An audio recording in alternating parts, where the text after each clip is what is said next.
I think for me, the game is, I'm driven by gratitude. Gratitude is my fuel.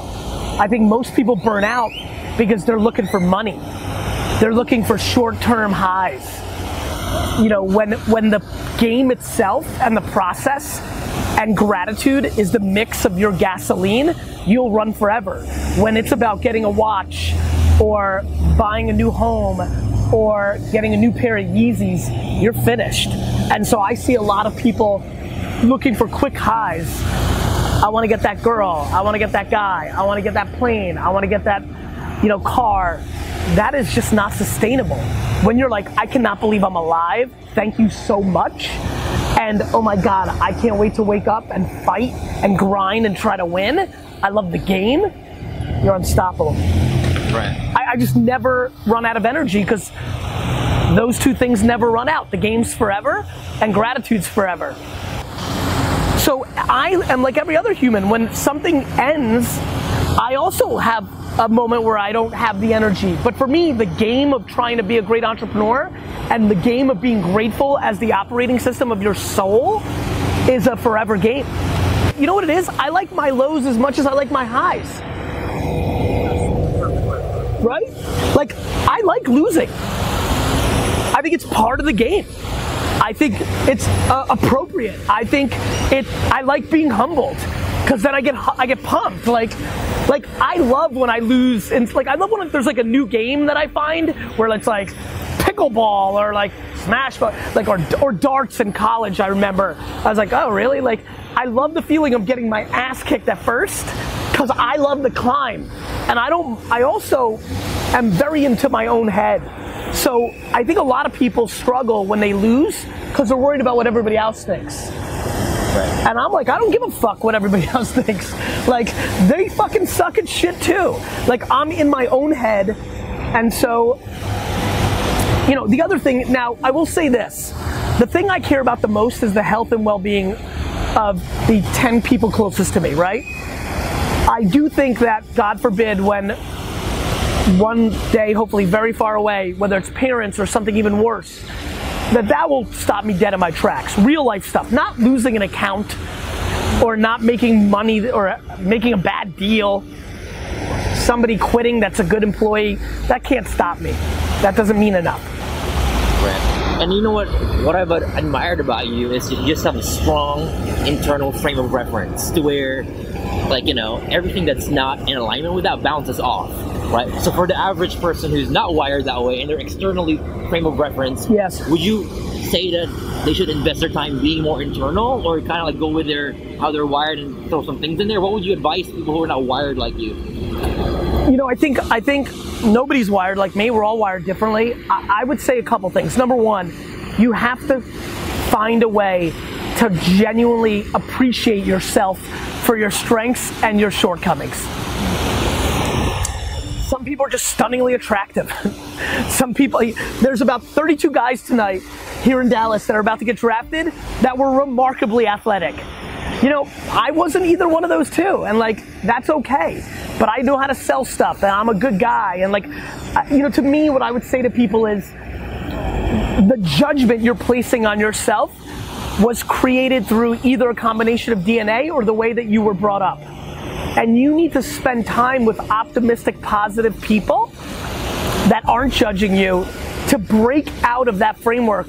Glass half full is a terrible way, you know, glass half empty is a terrible way to live life. Like, looking at everything and being pessimistic is the worst thing that could happen to you. And you should do everything in your power, whether that is going and seeing somebody, whether that is changing your friends, whether that is abruptly getting up and moving to Peru for the rest of your fucking life. Whatever you have to do to get out of a place where you go negative is something you have to figure out. Whether you have to, listen, I'm not a doctor, but whether you have to get medicated, whether you have to what my biggest thing is, who do you spend time with and who do you consume? If you're spending all your time with pessimistic friends, you're in deep shit. If you're listening to the news all the time, you're in deep shit. The end. Right. And what's cool about this is like, I've seen this happen to where you put out so much goodwill and content in the marketplace to where you don't even need to sell. Like it's done. By the time people see you, they already know they want to buy, versus people like trying to do the opposite of no value and just sell. That's because I'm a marketer and a branding guy, not a salesman. But I'm also a salesman. Look at the earlier question I asked you. You said, what are you going to do? I said, sell. I know how to sell. I know how to brand. The best way to sell in the world is not to run retargeting programs or affiliate marketing. It's build a fucking brand. Everybody, you think my man here is wearing those Nikes because they cookied him? Right? Like everybody here is wearing everything they're wearing, everything, the underwear I'm fucking with, what is it? Calvin Klein. It's fucking brand. It's fucking brand. It's all brand. That's exactly right. I don't want to ask people to buy my shit. I want to say I have a new sneaker out and people buy that shit. I have a new book out, of course. And here's the best part, and this is the most important fucking part in the entire game. When I ask for something, come see me speak, come buy my sneaker, come buy my book, I give away all this free shit, better than anyone. I think I'm at the top of the game. Free. If they don't, I understand. I have zero expectations to convert. Too many people are giving away shit for only, when you give with expectation, you're a piece of shit. You're not a good person. When you give and you have an expectation, you're a manipulator. You're not a giver. I give and have zero expectations. The chips will fall where they are. If it goes great, mazel tov. If not, I wasn't providing enough value. That's on me. I don't give. I'm not doing this interview for any other reason than I know that it's leverage for you and it's going to put you on and you can use it for other shit that you want to do. And you know how good that makes me feel? That's real life. And I think that the cool thing about that is, from a systems point of view, that does not create resentment within you. Because if you were giving, correct, and you eliminate the negativity. Brother, I have zero expectations of everybody. Right. I could give a fuck. I have zero expectations of my own employees. Many will argue with me in my own organization that one of my shortcomings is my lack of expectations.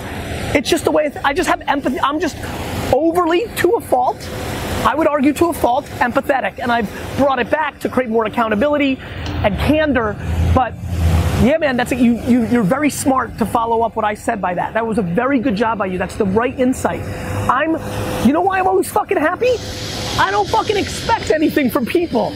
Most of you are unhappy because you've got expectations of somebody, your mother, your friend, what you did at work, your boss, your homie.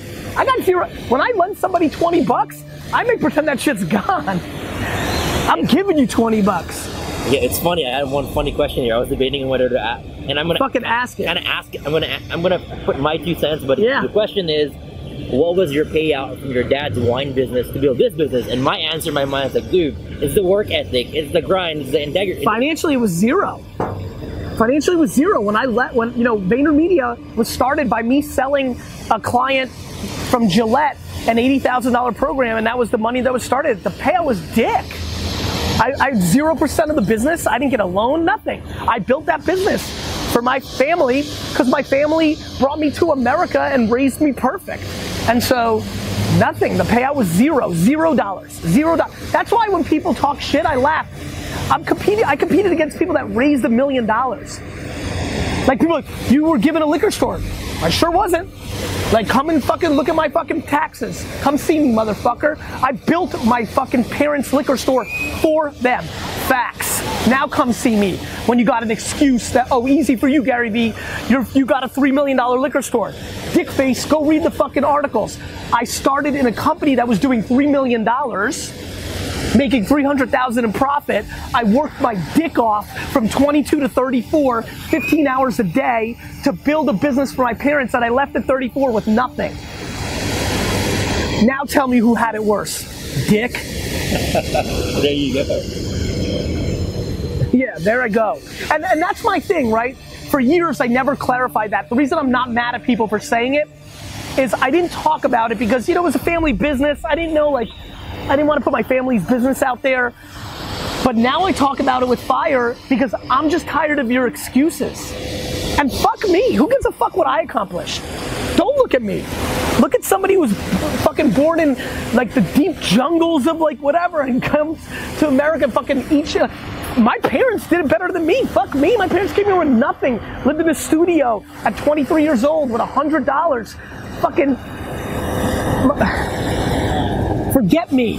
There's 50 million people that came from dick shit and fucking made it. So what the fuck's your excuse? Entitlement. You're fucking entitled. If you ever bought a $5 Starbucks coffee, you're fucking soft. If you ever in your life bought a $5 fucking coffee from Starbucks, you are fucking soft. Globally, in the 7.7 billion people, you're fucking fancy, you're soft. A $5 fucking cup of coffee? Fuck you. So I don't want to hear it from the people in my comments or people like behind my back. You live in fucking, you live in like 99% of my comments are from people in first world countries. Like fuck you. What? Your best friend's parents bought him a BMW and not you? You fucking soft piece of shit. I can't deal with it. It's fucking ridiculous. People are, oh, you're mad at your homie because their parents, his parents, her parents paid for their Coachella trip, but you had to work to pay for yours? You went to Coachella. Like, what is the matter with you? It's the expectation you need. Entitlement, brother. Fucking global entitlement. You're fucking all entitled. Period. Nobody has anything to complain about. Almost nobody. Unless you're the worst human on earth. In the world rankings of humans, you're 7.7 billion. You live in a cage and you're a slave somewhere where nobody's looking. Because that's who that person is. Unless you're that person, stop complaining. I think it's shifting. Can I say one last thing? Yeah. Because I know a lot of people watching this and are like, where's he going? Here's my thing. Millions of you have hardships. But when you're in the mindset of not complaining, it's game over. My mother lost her mother when she was 5. Her father then spent a decade in fucking jail. She lived in Soviet Russia and she never complained once. I just don't have time for everybody else. And I think it's your mindset of having 100% of confidence. Feeling is thinking somebody else is in charge. I know why you're upset. You actually think somebody else is in charge. I understand.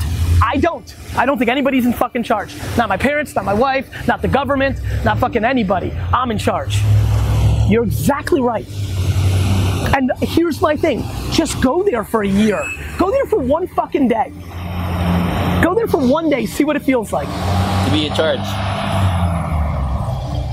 It's fucking everything. So when it comes to another question that we got a lot is all the algorithm changes for Facebook, Instagram. I know it's a crazy thing. People worry it's a about great that. segue. Like, I know. Like really? Is this what? Like after that whole fucking 4 minutes, that's what you're getting? Like that's. I love that you followed up with that. It's fucking free. It's fucking free. Yes, they changed the algorithm. You should have been building up your email list. You should have started a podcast. You should have been on YouTube. You should have done more collaborations. You should have milked it harder when it was fucking Nirvana. It's on you, dick. It's fucking on you. I'm glad they changed out. My email list for Wine Library used to have 90% open rates in 1997 because nobody was doing email. Now it's fucking 12, 15, 19%. The market changed. Tough luck. It's fucking free. And they complain about free. Instagram's free. Like it's fucking free. Like what you're sad now because the detox tea company can't give you as much money because you're not reaching as many people? Is that really where your life's at? Sorry. It's all about humility. Right. Who the fuck do you think you are? That's what it's about. You know why I go so hard? Because I'm humble. Because no matter how good it is right now and all these people watching, I'm so flattered this guy, like all that's going on, I never think it means that I'm special. I gotta work harder tomorrow than yesterday, not softer. And listen, you wanna cash in and you worked so hard making videos and you need a month in Costa Rica to drink tequila, enjoy yourself, but know that you're giving something up. Because while you're drinking tequila in Costa Rica, I'm taking your attention.